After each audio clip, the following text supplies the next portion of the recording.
basically that's the thing. So we're starting to record now, and then I'm going to get going with it. I'm going to use the board first, and then we're going to go to the PowerPoints just to introduce the lab thing to start, because I've got to go over the parts of the atom first. So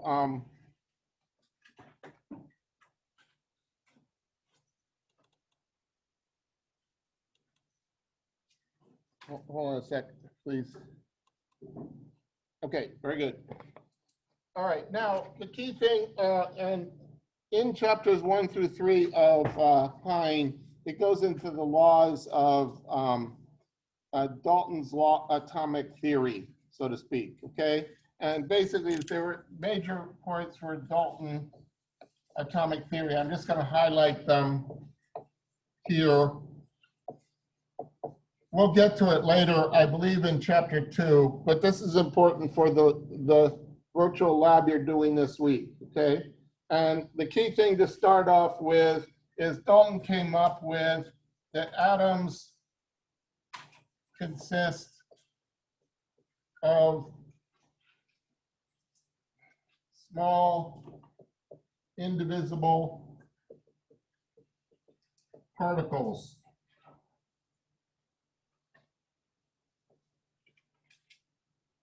And basically, elements consist of them.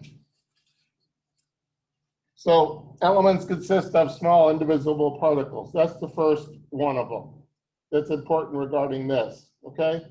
Now, it comes from, and they are called atoms. So essentially what you have, it comes from the Greek word atomos, which means indivisible.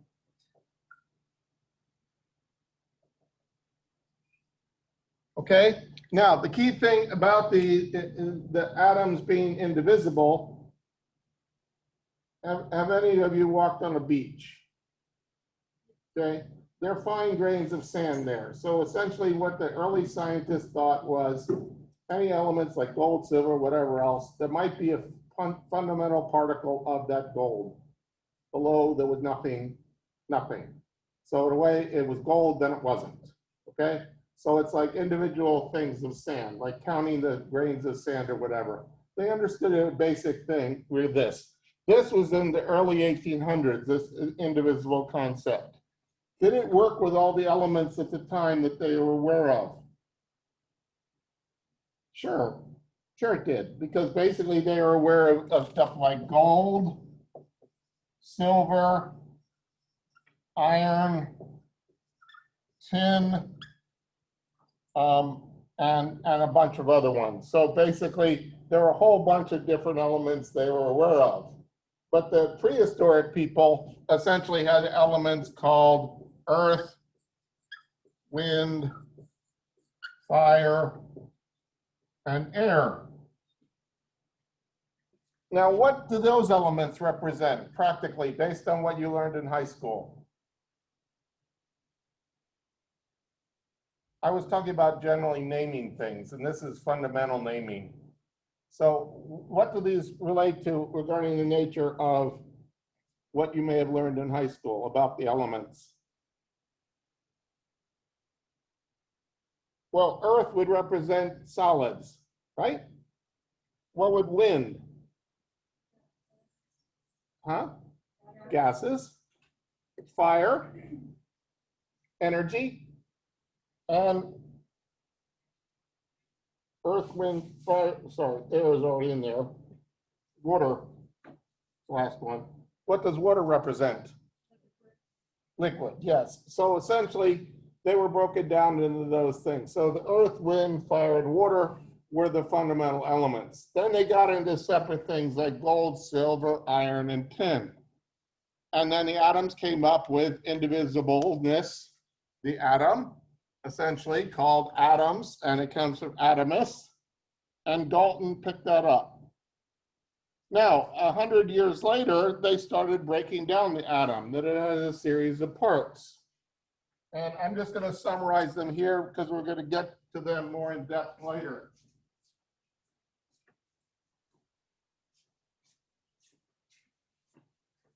And basically, there was enough background behind chapters 1 through 3 for you to understand basically what I'm talking about now. But basically, atoms consist of protons, neutrons, and electrons. Okay, in certain numbers.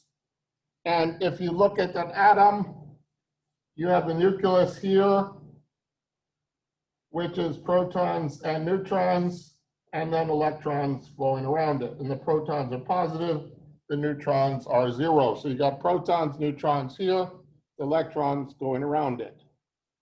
Does everybody understand that picture, sort of, okay? So basically you got this, the electrons going around it like that. And the fundamental one is hydrogen, which is one there, and essentially like this. And it has a proton in the center with an electron going around like that. Okay? Now, as you build atoms, okay, as you build atoms, you get more and more different parts of it. This is hydrogen. This here is another form of hydrogen. This is called an isotope. And essentially with this, essentially when you have an element X, this thing is called mass number. This is the atomic number. And this is the charge over here. So you got the mass number here. And let me define it.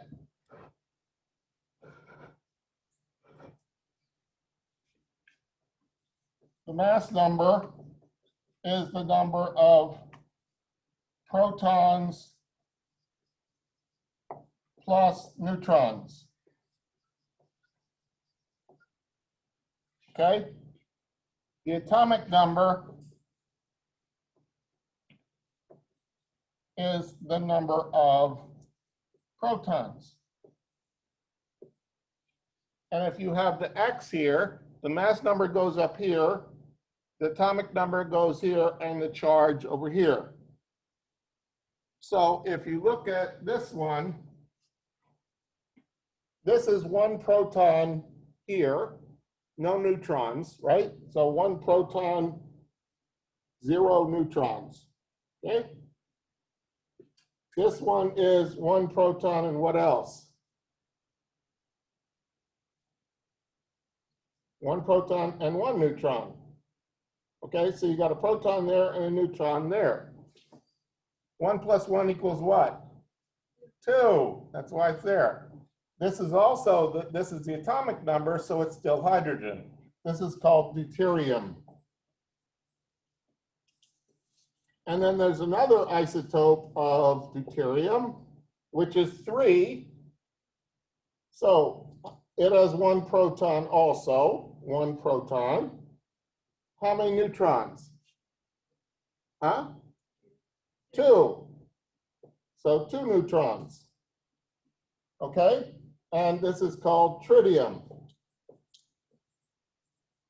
Now, how many of you have ever made charms with a lot of glue on it, or put model airplanes together, or any other things that involve gluing things to stuff? What happens if you don't use enough glue? It falls apart. What happens if you use too much? It'll fall apart too, okay? So the key thing is to have enough. So basically the thing is, deuterium, this is not radioactive.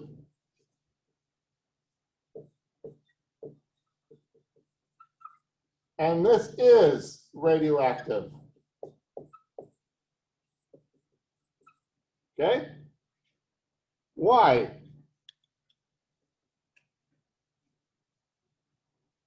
Why is it radioactive? It has an extra neutron, so it wants to get rid of it. So essentially, the tritium will want to go down to hydrogen regular, and And essentially, it'll want to go down to either this one or to deuterium by ejecting an extra neutron from the center. So essentially, a neutron goes out like that. And that is one of the radioactive particles, particle in radioactivity. So we'll talk about, Dr. Gerhardt already did that in the virtual lab. We'll discuss that. But the neutron is one of the most important ones of them. Okay? Now, as you get bigger and bigger things, like for example, for those of you on video, I'm going to erase the board now and use the other ones so we can see how this works. But basically, if you need to see notes, you folks can see it again also. It's going to be recorded. So you have uranium, which is 238 and 92. Okay? So how many protons and neutrons does this have? Uranium has 92 protons. So how many neutrons will it have? Well, it'll have essentially 238 minus 92. So 238 minus 92 gives 146. So there's 146 neutrons. This is radioactive.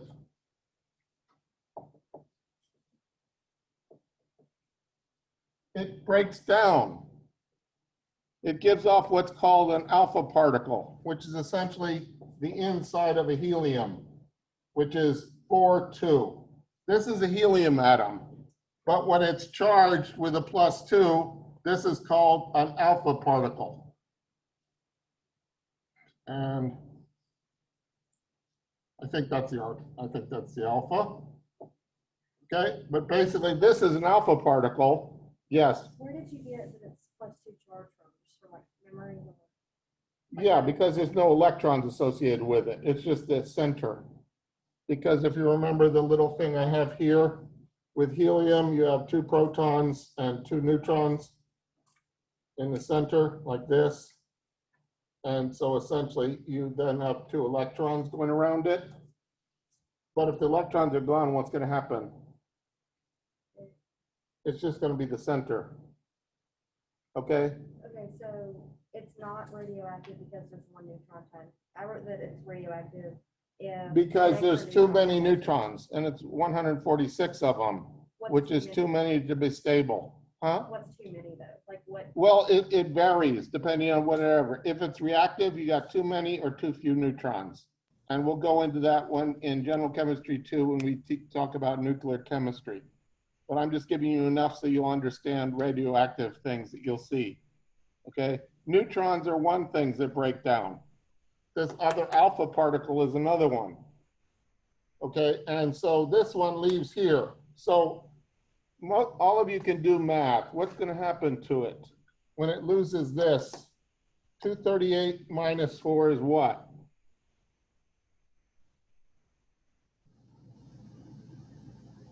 $238 minus 4 is what? 234. Very good. 92 minus 2 is what? 90. Wait, why are Tell me what. Look on the periodic table. Does anyone have a periodic table handy? Okay, what's 90 on there? Thorium. TH. It is now broken down to thorium. Okay? That's called radioactive decay. It breaks down, again, because there's too much glue there. You understand what I'm saying? It's just like, it's like you've got a ball and you're breaking it into pieces with a hammer. Well, there's too many neutrons in it, so it wants to fall apart.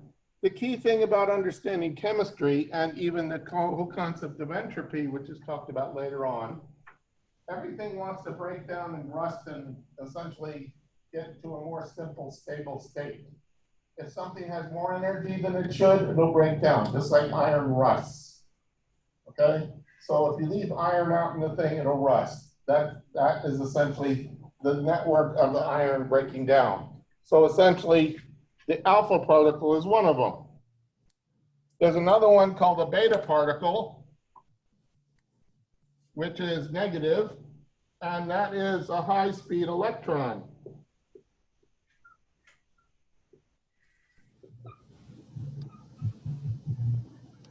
Okay, from the center. And essentially, the beta particle is given as 0, -1. So essentially, the -1 would mean that when it loses it, it will adapt. It essentially changes a neutron to a proton or something. Okay, so essentially, it'll cause it to change a little bit. Okay, but basically you've got a series of things regarding this, and there is no mass number associated with it, but basically it is a -1 regarding those. So, okay, so you got the beta particle and the neutron. So basically,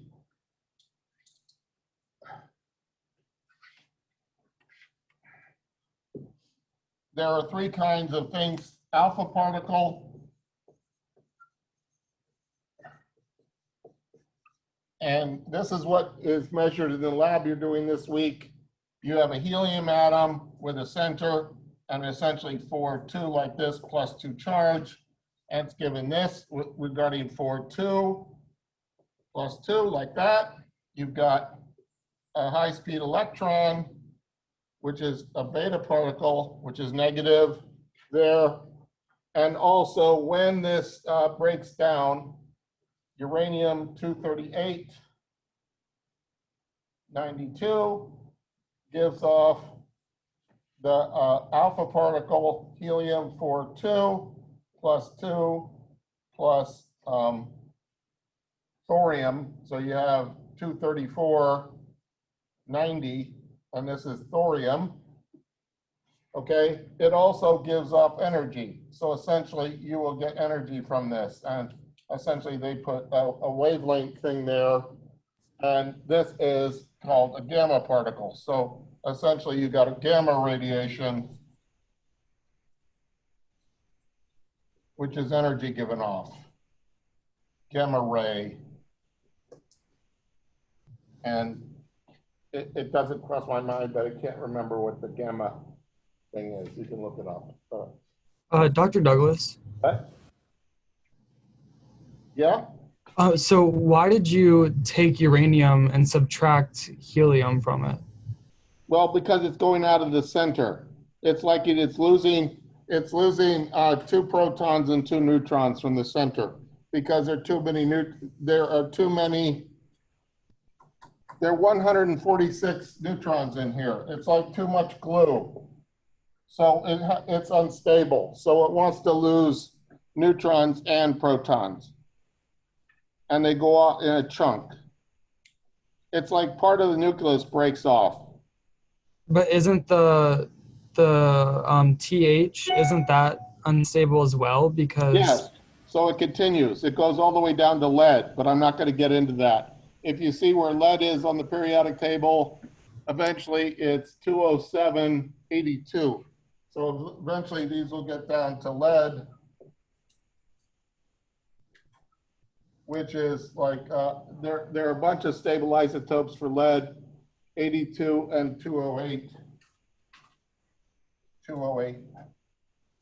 Like that. This is where it eventually gets. It loses a whole bunch of our alpha particles and gamma radiation at the same time. Does that make sense? yes. But I also had a question about the charge. So what do you do with the charge? Well, the charge in these contexts is irrelevant because the electrons remain in there. We're talking about the nucleus breaking down. So we're just talking about what's happening to the nucleus, and that's what the cause of radioactivity is. It has nothing really to do with the electrons, because they're already in the form of compounds or as a metal. Okay. Okay, got that? Yeah. Is an isotope just an element with a different number of Yes. neutrons? Yes. These are isotopes. Tritium, hydrogen, deuterium, and thing. That's D2O. D2O is heavy water. And so essentially those are isotopes. And so that's how it works. Yes. So like almost all isotopes are radioactive? Well, many are. A lot are? Yeah. And for example, there's radioactive sodium even. But there's radioactive potassium and radioactive cobalt. Radioactive cobalt is used in radiation for cancer treatment and other stuff like that. Okay, and they're X-ray sources. There are other kinds of things, but the big thing is some of them are naturally radioactive, and believe it or not, the immune system uses them because we eat them, and it uses them because cancer cells and other cells that are defective are more affected by radiation, even background radiation.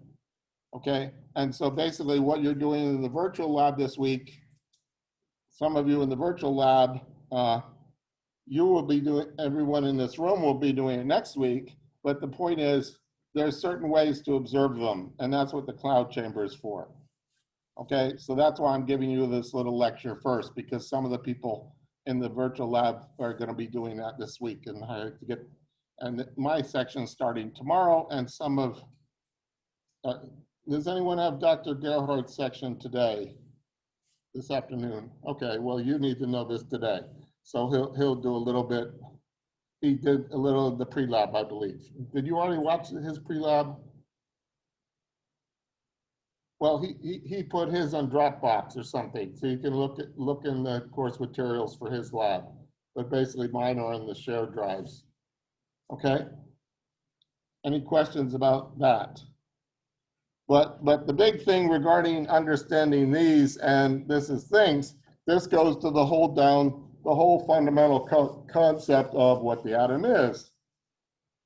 For Dalton, in the next 100 years, when they were developing dynamite, like trinitrotoluene and other things like that, explosives, it didn't matter what the artificial particles were.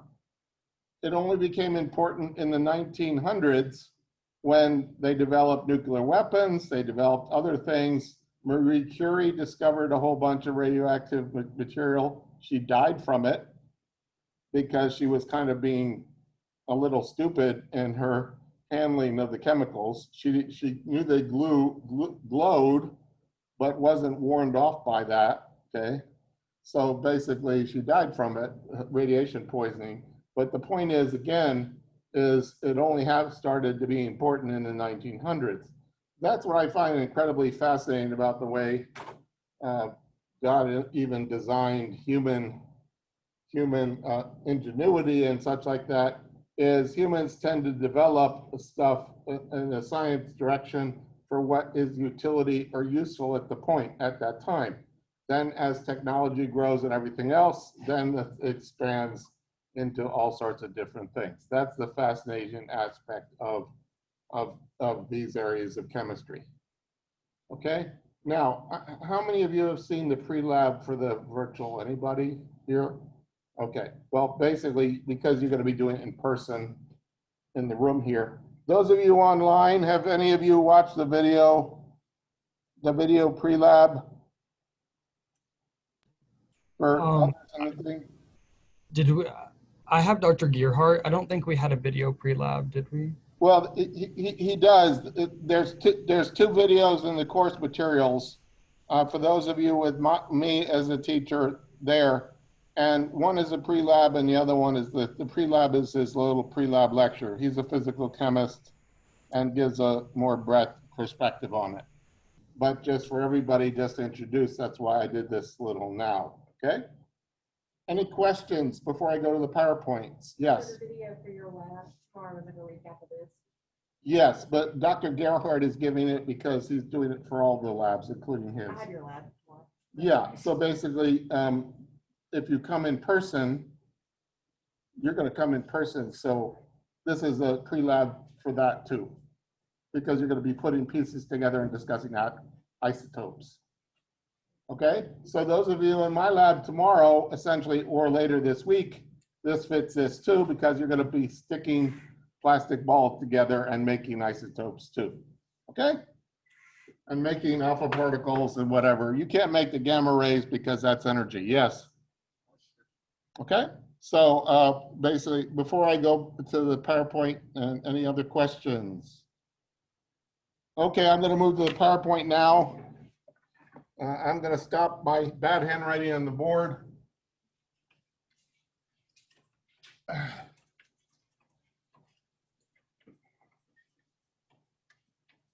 And what I love about Dalton's laws is they were, he has like 5 or 6 of them. I don't have them memorized, but I know them thoroughly.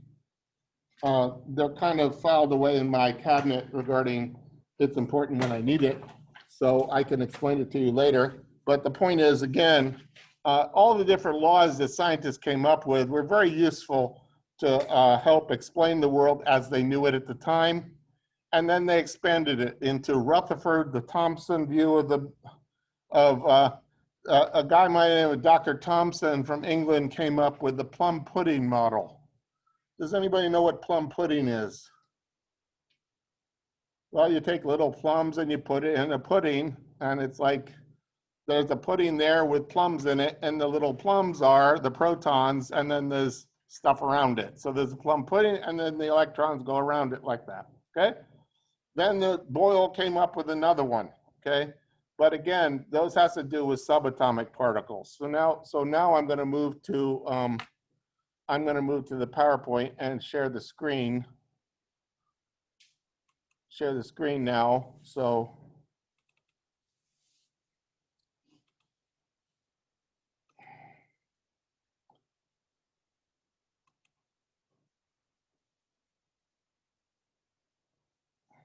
Can everybody see the screen okay?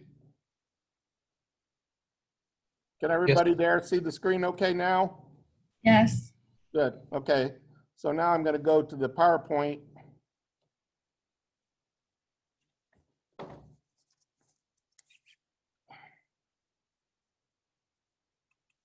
Go back to measuring.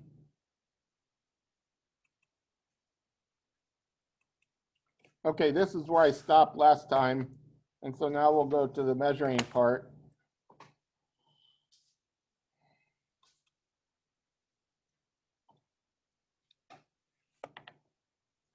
Okay.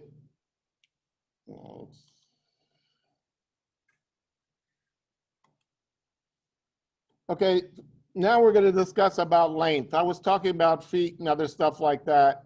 And essentially, when you start with the foot, it's functional. What do I mean by functional? What do I mean by functional? Easy to use, okay? Then they went to the yard, which is also functional. What does that go to? The length of a stride, okay? So it's like 3 feet long, okay? Then they came up with a meter, and there's a bunch of definitions. The first one was 1/10,000,000th of the distance from the equator to the North Pole, okay? So by that time, 1790, they've already figured out the nature of the distance between the equator and the North Pole just by different scientists studying that. So basically, they came up with a standard related to that. Why does that not work? Why does that not work very well when you get to smaller and smaller aspects of that? Why does that not work very well? Is our planet a perfect sphere? No. What's it look like? It's kind of like oblong. It's got a bigger equator and then flat, okay? And it's variable. So essentially, it's not very useful for that. Then they decided to define it this way. The distance between 2 thin lines and a bar of platinum iridium alloy, okay? And that remains important even to this day, believe it or not, because there's a standard by which all meter sticks are balanced is against that one. So basically, when the places in China, the US, anywhere else where they make meter sticks out of wood they take the standard that they got from that place, okay? So basically it originates at that platinum bar alloy near Paris, France. Then in 1983, and that was after I had finished grad school, they came up with the distance light travels in a vacuum in that amount of seconds. Okay, that was a meter. What's the purpose of that? That's to get it even more precise. But even when I was in college and grad school for the first time, I finished my first degree in grad school in 1982. It didn't really matter. But when they got further and further into physics, then it became more important. Okay, so basically, essentially, it's the speed of light.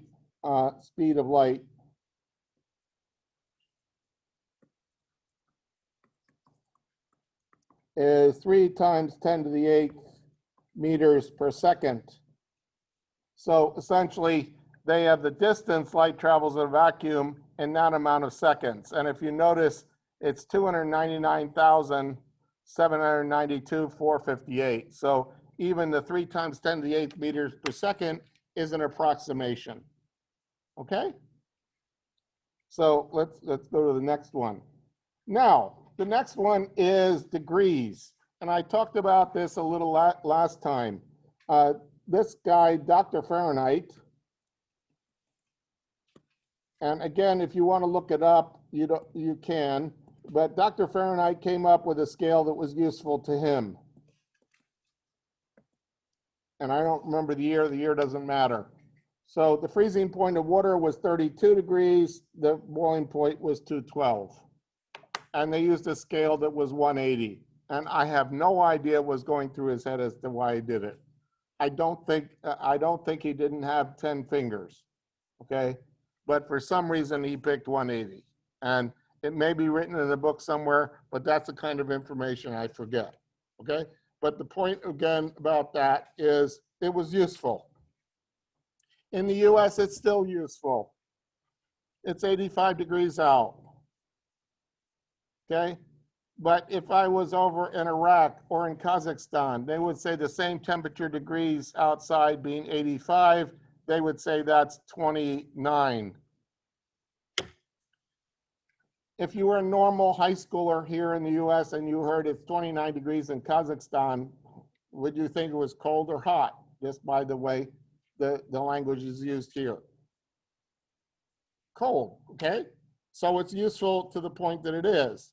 But if chemists and physicists and meteorologists are going to explain what the temperatures are worldwide, they got to use a standard that fits everybody.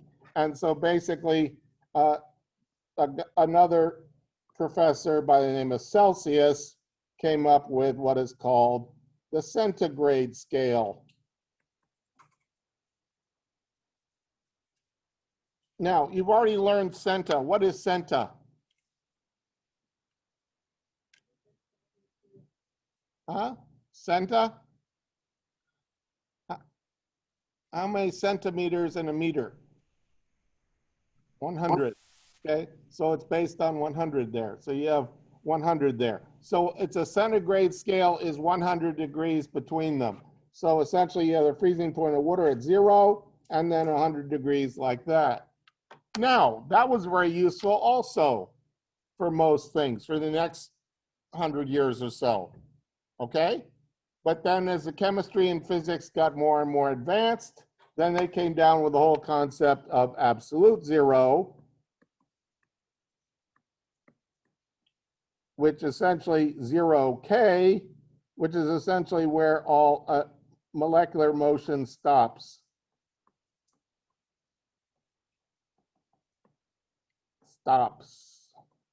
And yes, I'm writing on the slide because I want you to see it here. But essentially, when you have this is 273.15 degrees K is equal to 0 degrees Celsius. Okay, so it's easy to adapt Celsius to Kelvins, okay? And you'll see where that becomes important later in the gas laws, as well as in enthalpy and entropy considerations, okay?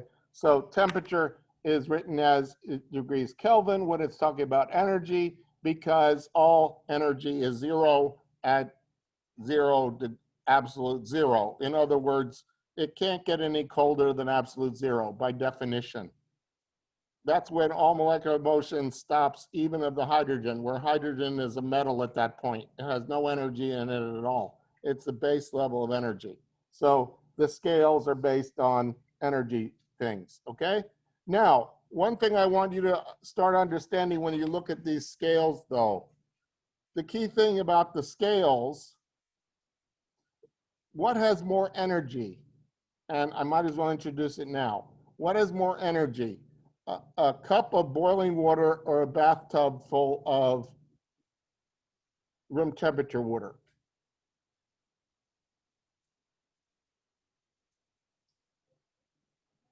Huh? Well, you would think that, but it's not just based on the temperature, it's based also on the mass or the volume. So essentially you can prove that at home. You go back to your dorm, you take a tray of ice cubes out, you pour a cup of boiling water on it. Will they all melt? No, okay? But if you throw that ice cube tray into a bathtub full of just plain water, it'll melt fairly quickly. There's a lot more energy in that bathtub. Well, it's based on the mass as well as the temperature. So temperature is a measure of sort of velocity of how things fast are moving. So basically, they got to come up with a scale related to that. Okay, so I'm going to move to the next one now. So temperature, these are conversions. Conversions. Would this be something we need to memorize? No, it's something you'll be given. Okay, but you will have to use them. Yes. Okay, so the key thing is in my general chemistry stuff, when I took general chemistry 1, I had to do conversions from Fahrenheit to Celsius, but now Celsius is much more important worldwide, and I've gotten out of that, particularly when I taught in Iraq and Kazakhstan. They don't even know the Fahrenheit scale. That's an American-British system. So in some respects, it's much less important now. Yes, there are some exercises to do it, but that's more to teach the math, okay? So what I'm going to do is essentially get out of the slides for a second, add one extra one here.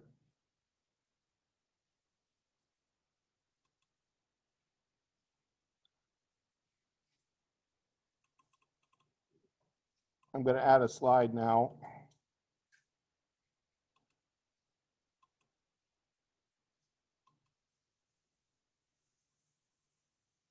Okay, now notice here, I'm going to put a slide. I'm going to teach you a little bit about conversions here, okay? If you've got that, if you've got,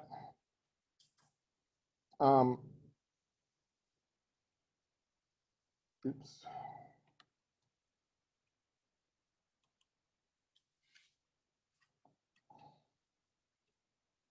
If you've got conversions, like say, for example, 1 inch equals 2.54 centimeters. And I'll go back to that there. Okay, 12 inches is a foot, equals 1 foot. 5,280 feet is equal to 1 mile. Okay, so essentially you start off with that. If you were asked how many miles, sorry, how many miles in 10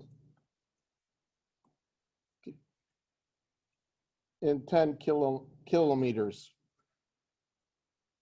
Okay, so how many miles in 10 kilometers? So essentially we're gonna do the conversions, just showing how this works. Okay, it even works with the Fahrenheit Celsius scale. You're just using a different scale regarding that. This is basic math. So what I'm going to do now is essentially delete what's on the screen for a second. Let's see here.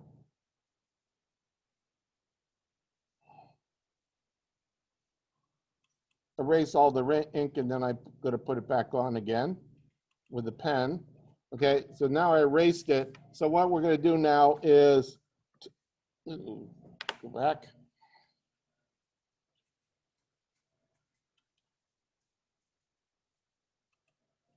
Okay, so now we have here, we have 10 kilometers equals how many miles?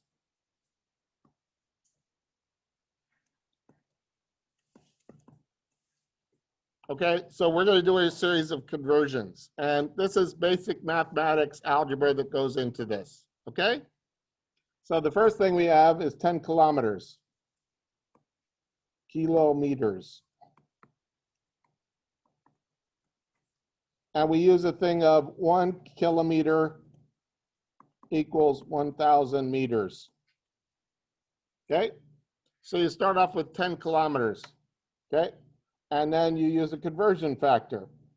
1 kilometer is 1,000 meters. What happens to the kilometer unit? It cancels out. What are the units you're now stuck with? Meters, very good. So you got 10,000 meters here now. Okay? You go down to the next one. How many centimeters in a meter? Well, you have 100 centimeters in a meter. Okay, you got to convert it. So 1 meter down here is 100 centimeters. What cancels?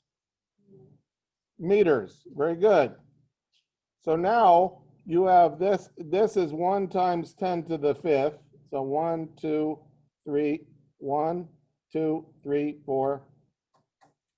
1 times 10 to the 4th there. Okay. This is 1 times 10 to the 2nd. So now you have 1 times 10 to the 6th centimeters. Okay? So what's the next conversion? Well, you have 2.54 centimeters equals 1 inch. Okay, so you have centimeters now to inches, and essentially now you have 2.54 centimeters equals 1 inch. The centimeters cancel. What are the units you now have? Inches. Does anybody have a calculator handy?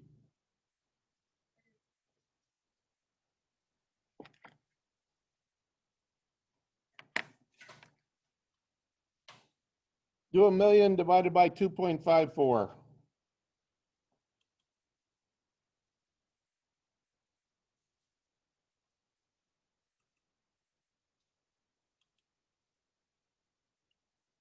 This is getting recorded, folks, so you'll be able to see it, even though the screen's getting messed up.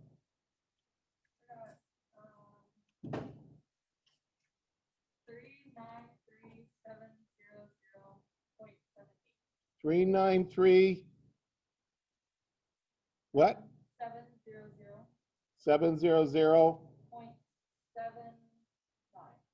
0.79. Okay, so essentially we take that 3.94, 1, 2, 3, 4, 5 times 10 to the 5th. What? Inches. Very good. So you do the conversion again. How many inches in a foot? 12. Good. So 1 foot. Now, I got a secret to tell you. When I was in Kazakhstan, I taught my students the feet, and also in Iraq. Well, it was for this, because I wanted to show the conversions. If they wanted to know what miles per gallon were, then they could convert it to it. Well, divide their number by 12 now.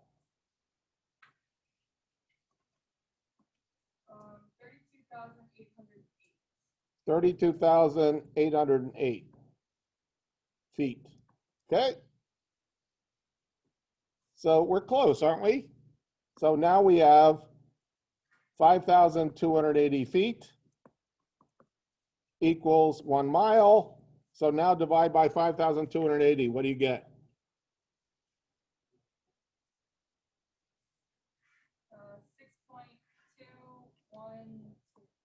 I'm sorry. 6.2, great, very good. 6.2 miles, okay? But there's a standard one that makes it easy. 1 kilometer equals 1.6 kilometers equals 1 mile.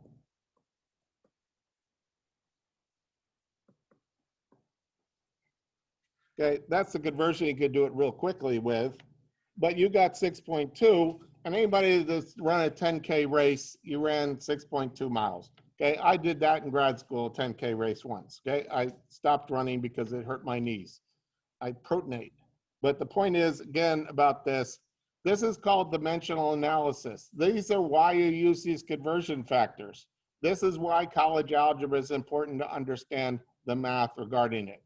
Now, I know how to do all these individual steps, and believe it or not, some teachers will just give you this conversion. 1 kilometers is 1.6 kilometers is 1 mile. Well, if I give you the more basic ones, what am I also teaching you as well as the concept? How to do the mathematics, because if the units end up being wrong, then your answer will be wrong. So there's a double check in there. Our units remain the same regarding each of them. Okay? Does anybody over there have any more questions before I get away from dimensional analysis? Anyone? Video? So will you be giving us like what the conversions are? Yeah, I'll give you the necessary conversions, the ones you didn't learn in elementary school and high school. Like say, for example, on the test, I might give you 2.54 inches equal, sorry, 2.54 centimeters equals 1 inch.